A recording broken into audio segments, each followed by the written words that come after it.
Alaikum salam. How you doing, Sheikh? I'll be speaking in English. That's Can you, how did you attend my lecture if you cannot speak Arabic? I guess I understand it, but I have a hard time speaking in it. Okay, go ahead. Sheikh, this question is regarding the previous question I had regarding the Ash'ari belief, or do you want to stick to the topic for today? Go ahead, Ash'ari belief. No problem. Go ahead. So my question, Sheikh, is a cousin of mine posted a question with regarding the makan of Allah. If Allah is above His throne, or does Allah has a place or direction? And the question he asked, Sheikh, was if the people of Ahlul Sunnah wal Jama'ah, or he claims the Salafis, say that Allah is above the throne, then why do you guys? What is the understanding of when the Prophet ﷺ told the companion, "Do not spit in front of towards the Qibla, because Allah is in front of you." So can Allah be in front of you while He's above the throne? And how do you clear that doubt, Sheikh? Okay. First question is the throne makan or not? It is. خلاص. So how do we know about Allah? It's through what Allah described Himself and what His Prophet described Him. Is that right? There's no other way. Right. All ways, all gates, all doors regarding knowing Allah by His names and attributes are blocked, except through what Allah described Himself and what His Prophet described Him. Period. You got me? Yes, I understand. Okay. So, which word is better now? To say that Allah is without a place, or to say that Allah is over the place? You tell me. Allah above. He's above the throne.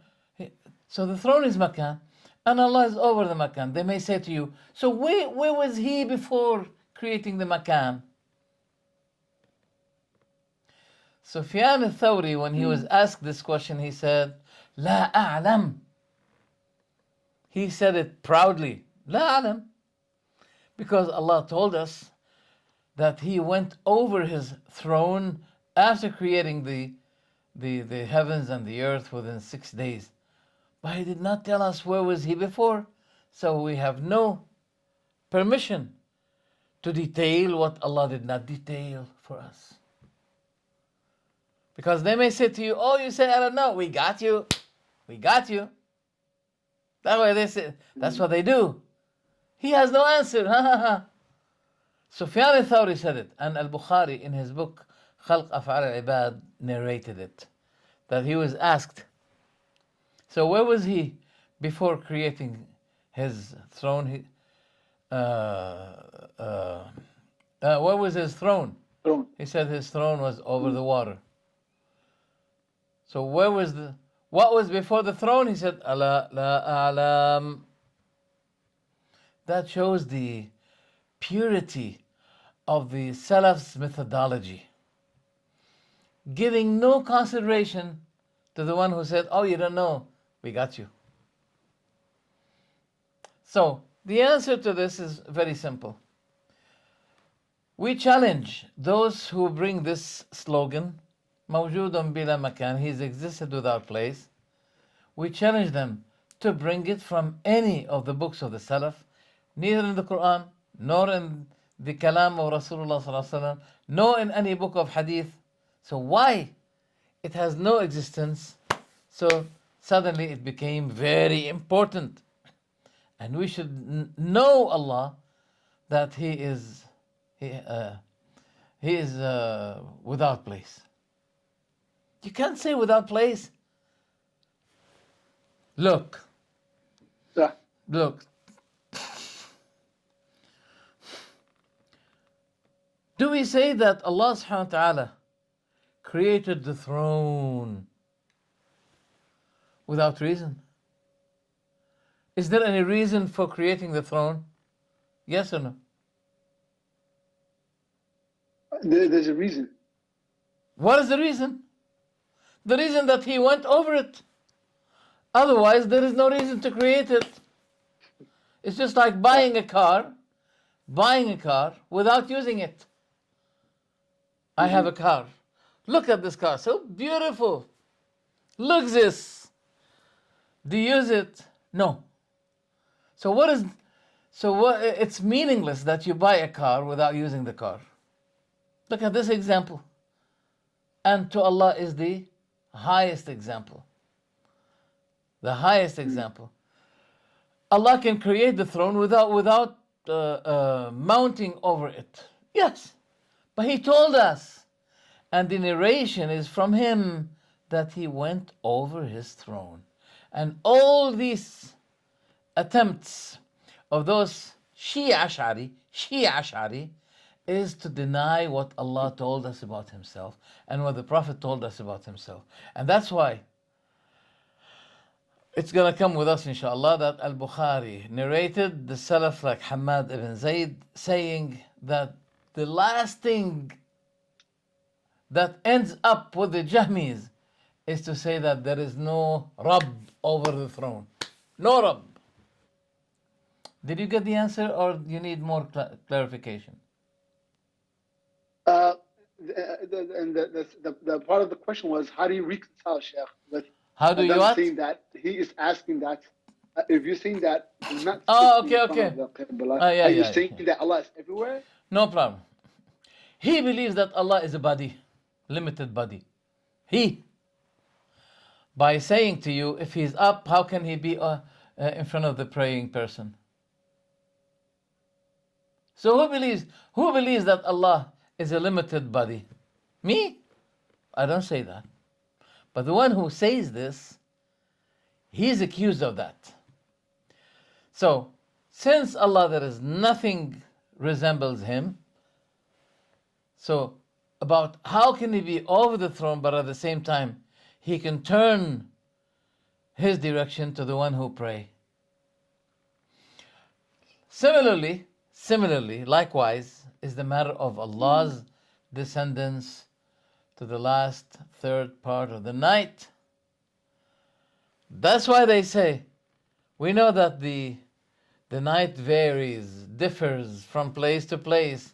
So does this mean that Allah is keeping up and down, up and down? That's what they say. If He's like me and you, yes, there's a problem. I understand that. But if He's not like me and you believe that Allah, there is nothing that resembles to Him, you are supposed to be shutting up your mouth, believing in everything Allah told us about Himself and the Prophet about Allah, and you shut your mouth and you don't imagine how can He be up while He's down. You shouldn't, because you're dealing with one who is not resembling any of His creatures. So you cannot apply on Him certain rulings about how His existence could be. If He's up, He cannot turn to you, etc., etc. We leave these matters because now this is a question about how. How can He be up while He goes to the last part of the night? How can He be up while He is turning to the one in His prayer? And those who pray, there are billions. So does it mean that Allah subhanahu wa ta'ala is always in different directions? That's what it leads, yes. If there is similar thing to Allah. But Allah is unidentical to His creatures. So He's out of the measurements you're making, because these measurements are set for those who have size, those who have bodies, those who have, similar to us. So since they are similar to us, we can apply these rules on them. But you cannot apply them on Allah, who told us that there is nothing that resembles Him. Is this enough or not enough yet? Sheikh, personally for me, it's enough, Sheikh, to give him the answer and just for the viewers to. Let me say I want the something. viewers to Here, listen let to me this say part. something. Here, let me say something. It's very important. You won't be ending up with those people because they are professional in arguing. They are professional in persuading the person to deviate him. They're training him to join the club of we hear and we disobey. So don't argue. Don't argue with them. Because this is delving yourself, engaging yourself in what? In something who is unseen to us, غيب عنا, and who narrated to us about himself. So the Salaf, that's why the Salaf used not to be arguing with those kinds of people, because they penetrate the disease, the sickness in your heart. So you have to be careful. Just tell them that we take the narrative about Allah from Allah and His Prophet, and there is no need to get deeply in this topic. There's no way. Okay? Allahu Alam. If they say to us, how can he be? We say Allahu Alam. Because Allah is ghaibun anna. We can't describe him. Doesn't mean that Allah making lie or the Prophet is making a lie. They may say to you, you have to agree with our metaphor.